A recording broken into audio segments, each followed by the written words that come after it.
Ahí está. Ok. Bueno, nuevamente muchas gracias a la licenciada Gisela Rosenthal por brindarnos de su tiempo y nos va a explicar un poquito cómo hacer para sacarle el jugo a las adversidades de la cuarentena o de cualquier otro problema que podamos llegar a encontrar, cómo hacer para preocuparnos menos. Exacto. Así que, bueno, licenciada, todo suyo. Adelante, ok. Bueno, hola a todos. Gracias, Jaime, por invitarme. Y bueno, voy a en 2 líneas explicar qué es el coaching, porque como título grande decía curso de coaching y una persona me preguntó si iba a empezar un curso de coaching y le dije que no, pero esto tiene que ver con el coaching. El coaching es una disciplina que está orientada al logro de objetivos y está relacionada con el aprendizaje para que podamos lograr hacer cosas que antes no podíamos hacer. Y la preocupación, que es el título de esta charla, tiene que ver con una anticipación ante los peligros. Y justamente las crisis las solemos ver como peligros. Y el tema es aprender a ver las crisis desde otro ángulo. A ver si podemos juntos aprender a pararnos desde otro lugar. Y vamos a empezar hablando sobre qué es una crisis. Una crisis, como la palabra lo indica, es una ruptura, es un corte, es una separación. Significa una fisura en el devenir natural de la vida. Hay un corte y ahí eso significa crisis. Y en chino la palabra crisis se escribe con 2 ideogramas. El primer ideograma significa peligro y el segundo significa oportunidad.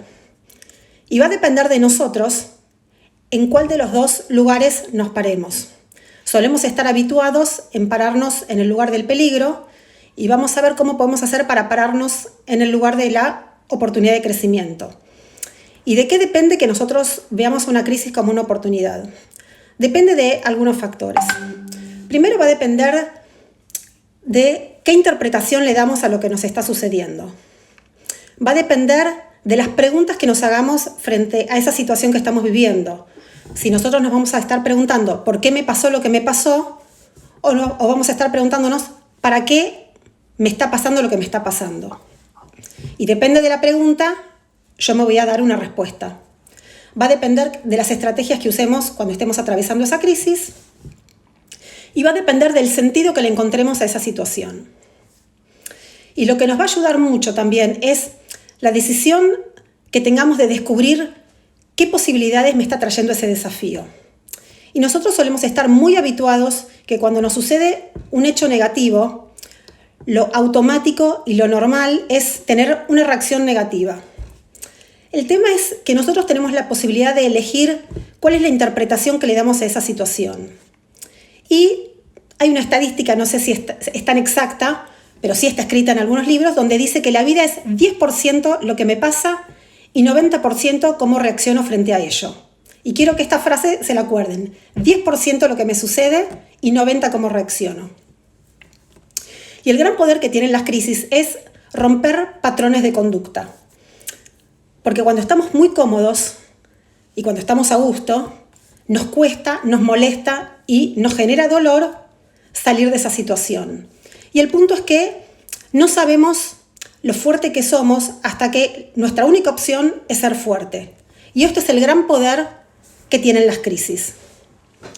Y en todas las crisis está presente algo que a nadie le gusta y a nadie nos gusta, que es esta incertidumbre.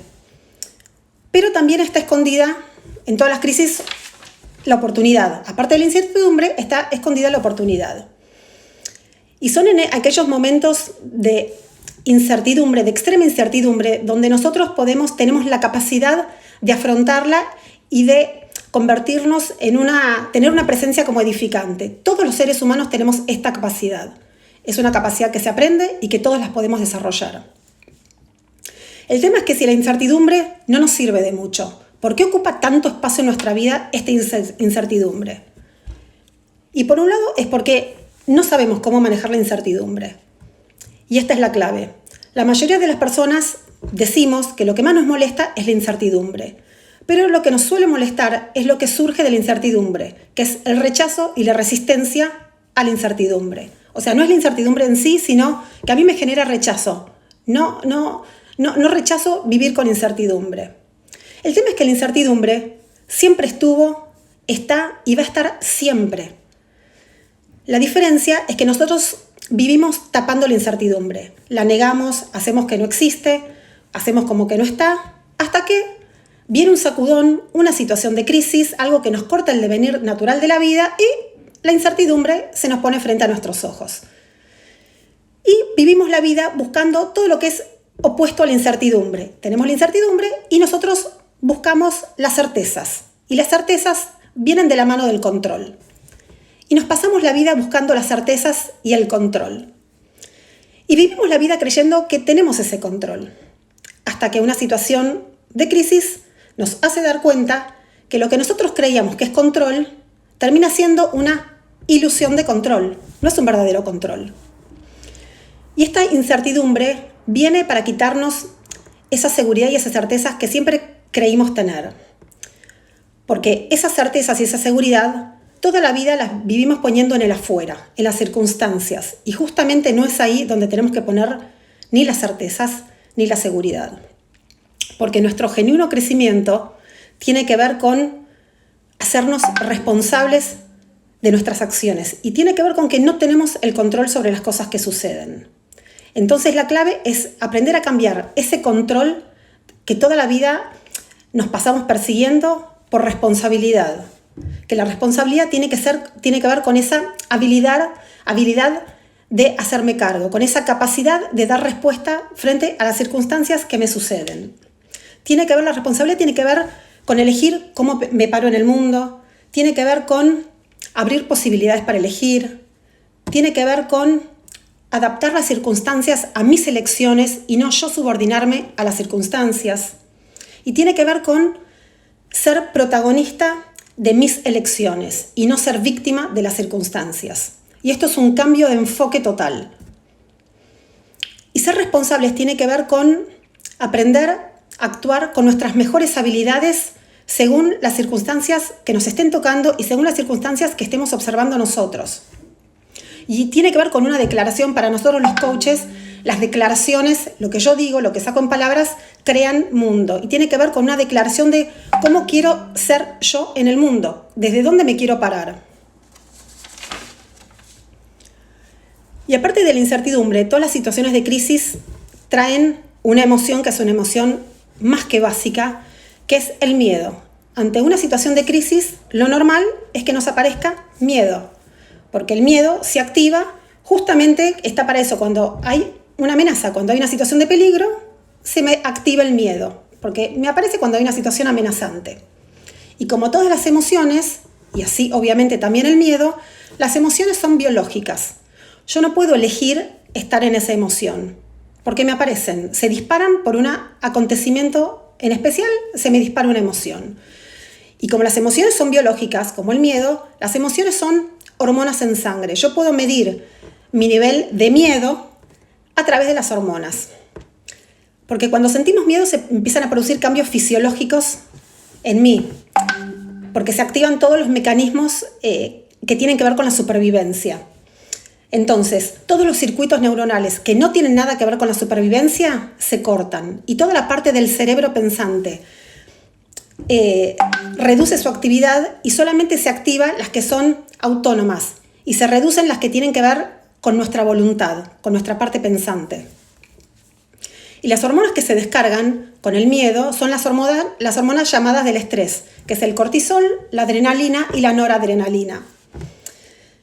Y estas hormonas se descargan cuando hay una situación real de peligro o cuando no hay una situación real de peligro, pero cuando el peligro es imaginario o cuando es exagerado, también descargamos estas hormonas.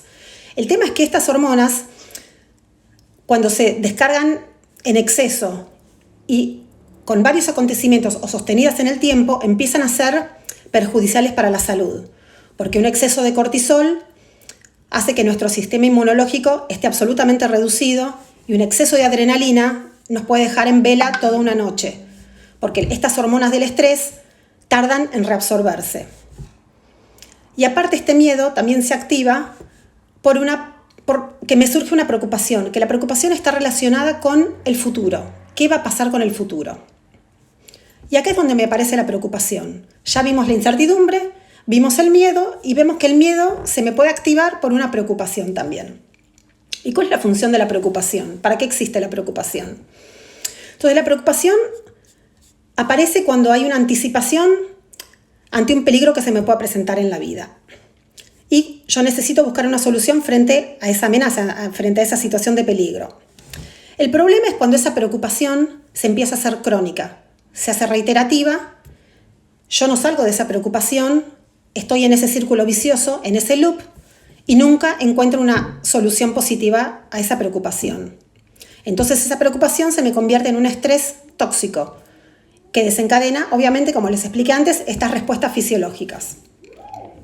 Y la preocupación es el núcleo de la ansiedad y la emoción base de la ansiedad es el miedo. Entonces, yo tengo miedo, una faceta del miedo es la ansiedad y esta ansiedad me pone foco en la preocupación. Y en donde ahí empieza que mi mente empieza a buscar una salida a ver qué hago frente a esta situación que yo me siento amenazada. Y ahí es donde empieza todo el circuito de la preocupación. Y ahora vamos a ver un poco cómo es todo este ciclo de la preocupación, cómo comienza la preocupación. Y el ciclo de la preocupación comienza siempre con un relato interno que tiene que ver con lo que yo me digo. Y esto es muy importante porque empieza a partir de lo que yo me estoy diciendo. O sea que las preocupaciones se expresan en palabras y son mucho más auditivas que visuales. Porque yo me empiezo, frente a un hecho, yo me empiezo a decir cosas, me empiezo a relatar cosas. Y a medida que me relato cosas, se me empieza a disparar una emoción y mi preocupación es gigante. Entonces esto es importante para tener en cuenta en el momento de cuando quiero controlar esa preocupación. El tema, yo puedo controlar ese círculo vicioso de la preocupación cambiando el foco. Porque cuando yo estoy preocupado, me enfoco en lo que tengo miedo, me enfoco en lo que temo. Y lo que tengo que hacer es enfocarme en la solución, no en lo que temo, sino hacer foco en la solución. Cuando yo hago foco en algo, agrando ese foco y el resto es como que no está. Por eso la preocupación se enfoca en el miedo y yo no puedo salir de ese miedo. Y tengo que poner el foco en lo positivo que es en la solución. El tema es que todas las personas nos preocupamos. El tema es que no todas nos preocupamos con la misma intensidad. Y acá está el tema, porque las emociones son energía en movimiento. Emociones y motion. Es energía en movimiento, energía que tengo en el cuerpo. El punto es la intensidad de esa emoción. Una cosa es tener miedo y otra cosa es tener pánico. Es la misma emoción con una intensidad absolutamente distinta. El tema es que no todos reaccionamos frente a un mismo hecho con la misma intensidad. Todos podemos tener miedo, pero no todos tenemos la misma intensidad de miedo. ¿Y cuáles son las características de las personas que se preocupan menos? ¿Cómo hacen para preocuparse menos? Por lo general, esas personas suelen ser optimistas porque tienen una perspectiva de que las cosas van a ir bien. Suelen tener una red de contención, tanto de amigos como de familiares, porque tienen con quién compartir sus preocupaciones. Y cuando yo puedo compartir mis problemas, compartir lo que me pasa, cuando yo saco esas emociones, las hago en palabras y las saco para afuera, se descomprimen. Por otro lado, tienen una muy buena gestión emocional. Y la gestión emocional tiene que ver con involucrar la parte pensante en la emoción. Si bien la emoción es biológica, para aprender a gestionar esta emoción yo tengo que poner en funcionamiento mi cabeza. Y ahí es donde yo linkeo la parte más impulsiva con la parte pensante de mi cabeza. Y esto tiene que ver con la gestión emocional. Y hacer actividad física y comer sano. Y es importante mirar las cosas desde esta perspectiva porque cuando nos preocupamos en exceso, empezamos a perder vitalidad emocional, nos volvemos sedentarios, nos aislamos, empezamos a estar pesimistas, quejosos y empezamos a tener malos hábitos, hábitos que no son saludables. El tema es que es absurdo pensar en eliminar las preocupaciones. Lo que sí es importante es aprender que las podemos gestionar y a reducir su intensidad. Y hay algo importante que tiene que ver con las preocupaciones. Yo les dije que las preocupaciones, el círculo empieza a partir de lo que nos decimos. Y a partir de lo que nos decimos, hay algo que se llama cómo interpretamos o clasificamos los hechos o las situaciones que nos pasan en la vida. Y según la interpretación o la clasificación que le damos a un hecho, va a estar ligada a la emoción que se me dispare. O, por ejemplo, si yo hago una línea recta, en donde cada hecho yo paso desde terrible hasta excelente, tengo un montón de graduaciones. Mientras las situaciones pasen dentro del rango de lo normal, van a pasar desapercibidas. El punto es cuando una situación está en los extremos, o cuando algo es terrible o cuando algo es excelente.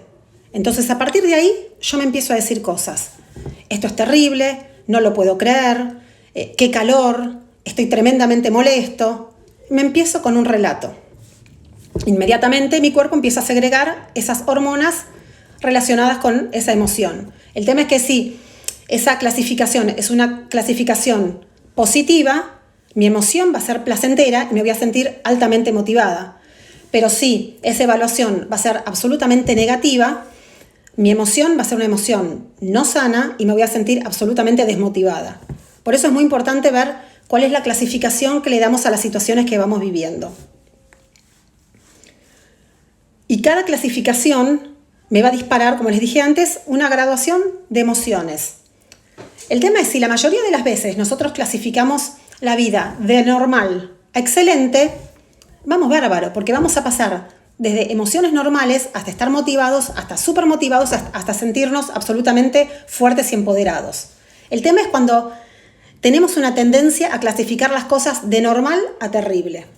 No pasa nada si hay circunstancias que así lo requieren. El tema es si tenemos el hábito de clasificar las cosas de normal a terrible. Y ahí es donde tenemos que prestar atención.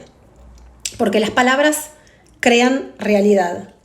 Y según las palabras que utilicemos, va a ser como nos sintamos.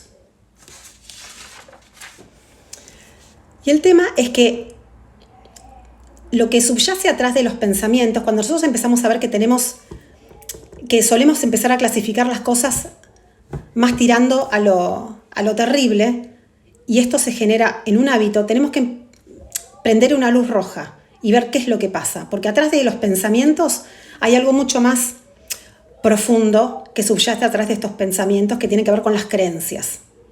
Y tenemos que tratar de identificar cuáles son aquellas creencias que están ocultas detrás de todos nuestros pensamientos y poder detectar nuestros hábitos de pensamiento. Porque así como generamos hábitos de pensamiento, generamos hábitos emocionales.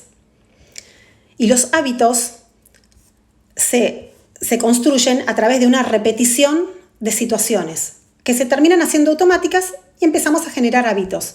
Y como son automáticas, no nos damos cuenta, pero todas las personas tenemos hábitos absolutamente para todo. Para todo. Lo que pasa es que no los registramos. Y no los registramos porque los hábitos los incorporamos para ahorrar tiempo y energía. Y nuestro cerebro tiene que quedar disponible para nuevos aprendizajes. Pero solemos tener hábitos en donde enfocamos nuestros pensamientos, cuáles son las emociones recurrentes en nosotros. Y acá es donde tenemos que prestar especial atención. Y hay algunas, yo les traje como 3 estrategias o 3 tips para trabajar, para aprender a preocuparnos menos y salir de este foco de preocupación. Y uno es un ejercicio que se llama el círculo de incidencia. Cuando estamos en una situación de crisis, en una situación adversa que nos está molestando, nos está incomodando, hay una frase que es importante tenerla en cuenta, que es: esta situación no me define, sino que me define lo que yo voy a hacer con esta situación. Y esto es muy importante, que la situación no me define a mí. Lo que me define es lo que yo voy a hacer con esta situación. Y a partir de acá es hacerme la pregunta: ¿qué cosas sí puedo controlar? Y acá viene el ejercicio. ¿Qué cosas sí yo puedo controlar? La mayoría de las cosas no puedo controlar, pero hay cosas que sí puedo controlar. Y hacer foco en eso. Entonces es agarrar una hoja y hacer 2 círculos concéntricos, uno adentro de otro. El círculo de adentro va a ser el círculo de incidencia. Y ahí empezá a notar todas aquellas cosas que vos tenés control, aquellas cosas que te preocupan, pero que están a tu alcance, aquellas cosas que sí vos tenés el control de intervenir.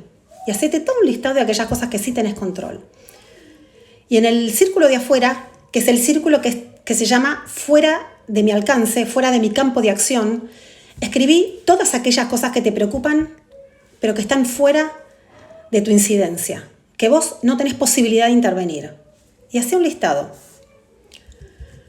De todas las preocupaciones que solemos tener en la vida, la mayoría suelen estar en el campo que está fuera, digamos, fuera de mi acción, en donde nosotros no podemos accionar. Yo en ese campo no puedo intervenir. En las cosas donde yo sí puedo intervenir son mis pensamientos y mis acciones, nada más. Yo puedo elegir lo que yo pienso y puedo elegir lo que hago.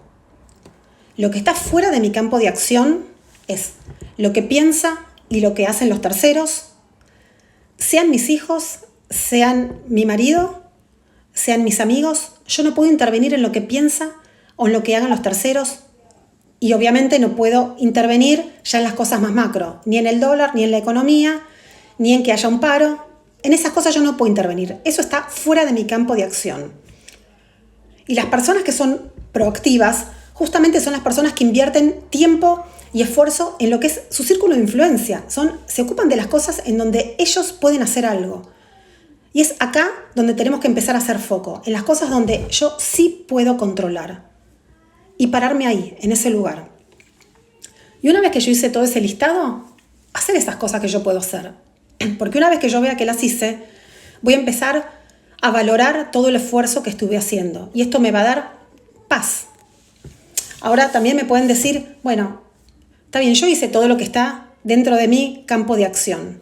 Pero las cosas no resultaron como yo quiero. ¿Cómo hago para igual tener paz? Porque en definitiva, todos queremos vivir tranquilos y con paz. Entonces, la segunda estrategia tiene que ver con aprender a gestionar un estado de ánimo que es la aceptación. Es empezar a trabajar la aceptación, que no es fácil, pero todos podemos trabajar la aceptación. Y la aceptación viene del latín que es aceptare. Y aceptare significa recibir. Y es recibir voluntariamente. ¿Y es recibir qué? Es recibir paz. Es recibir templanza. Porque podemos aceptar. Aceptar tiene que ver con un estado de ánimo que tiene que ver con relacionarme con los hechos, con la realidad. Es vivir en armonía con aquellas posibilidades que me fueron cerradas. Estoy en paz cuando acepto las pérdidas, que no está en mis manos cambiar, porque probablemente haya otros planes para mí. Puedo relacionarme con el pasado desde la aceptación, porque lo que sucedió en el pasado no tiene necesariamente que suceder en el futuro. La aceptación no desconoce errores del pasado. Lo que la aceptación acepta es el hecho de que no puedo cambiar lo que pasó. Y me coloca en el camino de transformar lo que viene para adelante, es de transformar mi futuro. Es animarme a abrir una nueva etapa. Yo no puedo modificar, es reconciliarme con el pasado. Cerrar esa puerta y poner un foco en el futuro. Y parte de comenzar un trabajo de aceptación es dejar de preguntarnos por qué estoy viviendo esto y reemplazarlo por para qué estoy viviendo esto. Porque el para qué estoy viviendo esto me pone en un lugar de aprendizaje, me pone en un lugar de posibilidad para poder construir desde otro lado. No digo que es sencillo, no digo que es fácil, pero es muy importante aprender a trabajar la aceptación, porque tiene que ver con aceptar aquellas cosas que están fuera de mi control o aceptar aquellas cosas que yo hice todo el intento, igualmente no se me dieron. Y otro tercer punto tiene que ver también con trabajar un estado de ánimo que tiene que ver con el optimismo, desarrollar el optimismo. El pesimista ve la dificultad en cada oportunidad y el optimista ve la oportunidad en cada dificultad. Y uno de los mayores frenos para el crecimiento es justamente el pesimismo, porque es una anticipación negativa al futuro y esto me trae ansiedad. Ser pesimista me trae ansiedad, porque es la sensación de que nada va a ir bien, que no hay futuro, que no voy a tener éxito y si lo tuve fue de casualidad. Y el pesimismo nos lleva a nutrir nuestra mente de imágenes negativas. Y esto hace que seamos más propensos a recibir estas cosas. ¿Por qué? Porque nuestro cerebro es un filtro. Nuestro cerebro filtra aquellos estímulos externos que estén en concordancia con lo que yo ya tengo previamente cargado en mi cabeza. Y las cosas que no estén en concordancia con lo que yo ya tengo cargado, no las veo, no las registro, pasan de largo. Entonces, esto hace que yo confirme lo que yo ya tengo previamente cargado y dejo de largo todas las oportunidades que se me presentan que me es imposible verlas por esta percepción selectiva que tiene que ver con el funcionamiento cerebral. En cambio, el optimismo tiene que ver con la tendencia de esperar a que el futuro me va a traer buenos resultados, tiene que ver en siempre enfocarme en que va a haber una solución, tiene que ver con la perseverancia, y la perseverancia es clave para aquellas personas que quieren lograr metas y objetivos. La perseverancia es clave porque la perseverancia hace que frente a un error yo lo vea como un aprendizaje, no lo vea como un fracaso. Y hace que yo siga para adelante, que yo siempre pueda enfocarme en la meta y en ese objetivo. La perseverancia es clave y el optimismo me hace trabajar en esta perseverancia. Y lo que es importante también del optimismo es que el optimismo no tiene que ver con una intensidad de sentir euforia, sino tiene que ver con una frecuencia, y tiene que ver con una frecuencia de pequeños acontecimientos que los valoremos como positivos. Y tiene que ver con una actitud esperanzadora, tiene que ver con focalizarme en lo positivo, como les dije antes, tiene que ver con ser agradecido por las oportunidades que tuve y desapegarme a lo que no fue también.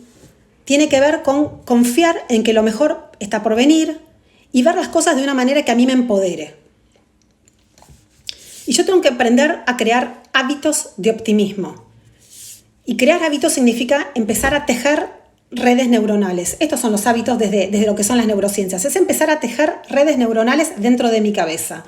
Crear nuevos hábitos que automaticen una actitud optimista en la vida. Y lo primero para trabajar esto es practicar lo que llamamos el desapego. Es el soltar. Porque el soltar viene de las creencias de cómo deberían ser las cosas. Cuando yo tengo la creencia de cómo las cosas deberían ser, a mí me cuesta soltar, me cuesta desapegarme. Y como el pesimismo es consecuencia del miedo y me genera una necesidad de control y apego. Y el pesimismo tiene que ver con la creencia de que no va a haber suficientes oportunidades, por eso yo retengo las cosas. Tiene que ver con que no hay abundancia. Tiene que ver con que no va a haber oportunidades, no va a haber otra vez otras oportunidades. Entonces se desprende de esta creencia. En cambio, ser optimista tiene que ver con confiar que siempre van a existir nuevas oportunidades. Y saber, no desde el sentido de la expectativa, porque la expectativa siempre está puesta en el afuera, sino tiene que ver con saber que van a haber nuevas oportunidades y soltar el cómo y el cuándo. El cómo y el cuándo yo no lo sé, pero sí tener esa confianza de que voy a tener nuevas oportunidades. Es hacerle lugar a esa incomodidad, es hacerle lugar a esa pérdida, aceptarla, transitarla, entenderla como parte de un proceso necesario para que las cosas estén mejor. Y para cerrar, que igual ya quedan poquitos minutos, les quiero contar una historia que sucede, esto pasa en el país de Namibia, que queda en África. Los habitantes del desierto de Kalahari, que queda en Namibia, ellos tienen una técnica muy efectiva para cazar monos sin hacerles daño, sin hacerles ningún rasguño. Ellos realizan un pequeño hueco en un termitero. Un termitero es un nido que construyen las termitas. Entonces ahí ponen semillas de melón y los monos, que son súper curiosos, van ahí a agarrar las semillas de melón. Entonces esperan que los monos vayan, el mono va, mete su mano en el hueco, en el termitero, y cuando agarra las semillas, intenta sacar la mano y no puede sacarla, porque su puño cerrado es mucho más ancho que el diámetro de ese hueco. Entonces ahí los cazadores aprovechan, se acercan al mono, le ponen una soga al cuello y lo atrapan, lo cazan. El mono obviamente se desespera al ver que lo sujetan, pero al ver que no puede salir, ya está, el mono es cazado y lo retuvieron. Pero lo curioso de esta situación es que el mono puede liberarse. ¿Cómo? Él podría soltar las semillas y su mano sale, así como la puso sale. Pero este mono no lo hace. El mono se aferra a estas semillas y por no querer soltarlas, pierde la libertad. Y este mono, o los monos, no tienen uso de razón. No se dan cuenta que por no soltar son capturados. ¿Y qué pasa con nosotros? Nosotros los seres humanos sí tenemos uso de razón y tenemos la capacidad de aprender a soltar para estar un poquito más livianos y un poquito más libres. Y vuelvo a lo que dije al comienzo, que siempre estamos muy habituados a creer que cuando nos sucede algo negativo, lo normal y lo automático es tener una reacción negativa. Y el punto es, ¿qué elijo interpretar frente a lo que me está pasando? Y tiene que ver con este porcentaje que es, la vida es 10% lo que me sucede y 90% cómo reacciono frente a ello. Bueno, espero que les haya gustado y no sé si alguno me quiere hacer alguna pregunta, que se quedan algunos minutos.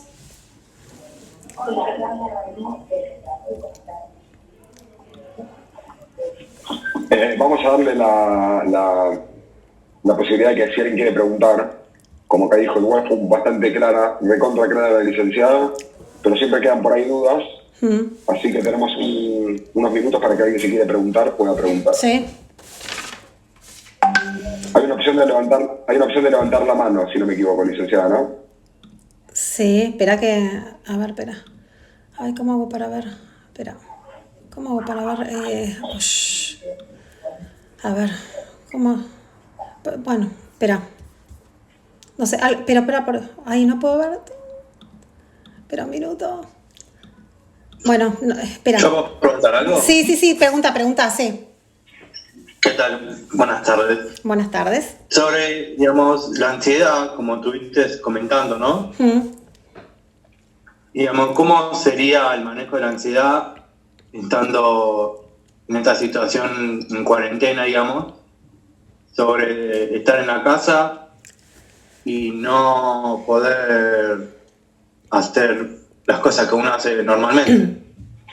Bueno, por un lado es el ejercicio que yo les expliqué antes, que tiene que ver con el círculo de incidencia. Es saber que hay cosas que no puedo controlar y aceptar que hay cosas que no puedo controlar y hacer foco en las cosas que sí puedo controlar. Yo no puedo controlar el tema de estar en mi casa, porque así, digamos, es la situación, así es la pandemia, pero sí puedo elegir qué hacer. Pero sí, digamos, esto nos pasa a todos, pero sí puedo elegir, digamos, dentro de mi casa qué es lo que puedo hacer. Digamos, yo no puedo ir y salir y tener reuniones, digamos, ir a la casa de mi mamá, ir a la casa de mis amigos, pero sí quizás puedo vincularme a través de esta herramienta que es el Zoom. Entonces, hacer foco en lo que sí puedo hacer. Eso por un lado. Es qué cosas sí puedo hacer. O sea, no focalizar, porque si vos te focalizas en lo que no podés hacer, esta ansiedad va a ser cada vez mayor. Esto por un lado. Entonces, por un lado, focalizar en lo que sí podés hacer. Aceptar lo que no podés hacer. Y después hay ejercicios para lo que es el manejo de la ansiedad, que hay ejercicios de respiración, que son técnicas de respiración que justamente es para aplacar la ansiedad. Hacer actividad física también es muy bueno para la ansiedad porque tiene una descarga hormonal de hormonas absolutamente placenteras y positivas que a nivel fisiológico que son muy buenas. Entonces es bueno, digamos, si bien estamos dentro de nuestra casa, quizás bajarse alguna aplicación para hacer algo de actividad física, cualquier cosa que te guste. También es bueno para evitar que la cabeza se me vaya, porque los estados de ansiedad o de preocupación me suelen pasar o por algo que pasó, estoy anclado en un pasado, o porque estoy anclado en un futuro, en las cosas que van a venir. Y nos suele costar estar en el presente, es donde más nos cuesta estar. Entonces quizás buscate alguna actividad que te sea placentera, que te guste, que te dé placer, lo que sea. Leer, alguna actividad artística, gimnasia, cualquier cosa en donde a vos te ocupe el 100% de tu foco de atención y donde en ese momento estés concentrado en eso que te está dando placer. Esto ayuda mucho para gestionar la ansiedad también. O sea que buscar algo para ocupar el lugar de eso. A eso me refiero. Para que tu foco de atención esté en una actividad un rato, que esté en una actividad donde ese foco de atención esté en algo que a vos te genere placer y evitar que tu cabeza por la ansiedad se te empiece a disparar a futuro. Estos son No, por favor. Sí, te entendí. Digamos, como que tendría que buscar algo para ocupar eso en otra cosa, digamos, a un área dentro de mi casa porque salir no se puede, ver a amigos, familiares, ni siquiera ir a la plaza, de caminar. Pero focalízate, si vos te vas a focalizar que no podés ir a la casa de un amigo, te va a generar ansiedad. Pero si te focalizás, ¿cómo puedo ver a un amigo? Yo puedo generar una reunión de Zoom, te estás focalizando en lo que sí podés hacer. Vos podés tener un vínculo con tus amigos, focalizate en lo que sí podés hacer de ese vínculo. Claro, perfecto. Muchas gracias. No, por favor. ¿Alguien más? Acá había una pregunta más en el chat, que escribieron por chat. Sí, a ver, decime. Te la leo. ¿Cómo sería? Te la voy leyendo si querés. Sí. Acá Mónica Grimber escribe: ¿cómo sería esto de soltar? ¿Refiere a no pensar más en lo que te salió mal o no te salió, o tiene que ver con los malos pensamientos? Tiene que ver, no, porque la primera opción que me dijiste tiene que ver con tapar y poner las cosas bajo la alfombra, y eso no es soltar. Soltar tiene que ver justamente con trabajar mis pensamientos. Digamos, todo radica en trabajar lo que tengo en la cabeza, mis pensamientos, porque mis pensamientos es lo que va a disparar las emociones. Entonces, cuando yo empiezo a trabajar mis pensamientos, empiezo a trabajar las cosas que no se dieron, que estuvieron fuera de mi control, empiezo a trabajar que hay cosas, yo no puedo decidir lo que me sucede en la vida, pero sí puedo decidir cómo transitar eso que me sucede. Si yo puedo poner el foco en el cómo transitarlo, voy a aprender a aceptar. Pero si yo voy a poner el foco en lo que yo quiero que me pase, esto me va a dar ansiedad, porque yo no puedo elegir lo que me va a pasar. Sí, yo puedo tener, digamos, generar una sincronicidad y hacer las cosas de determinada manera para que quizás se acerquen a lo que yo quiero. Pero yo no tengo el control. Yo puedo hacer las cosas de una manera de excelencia, pero eso no me asegura que los resultados sean exactamente iguales a como yo quiero. Entonces, esto tiene que ver con la aceptación. Y es aceptar también que lo que pasó no tengo posibilidad de cambiarlo.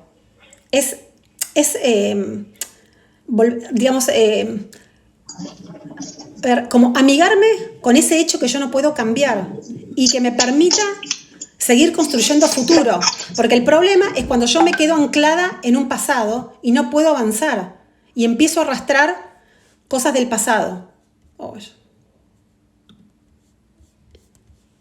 Se cortó. Bueno.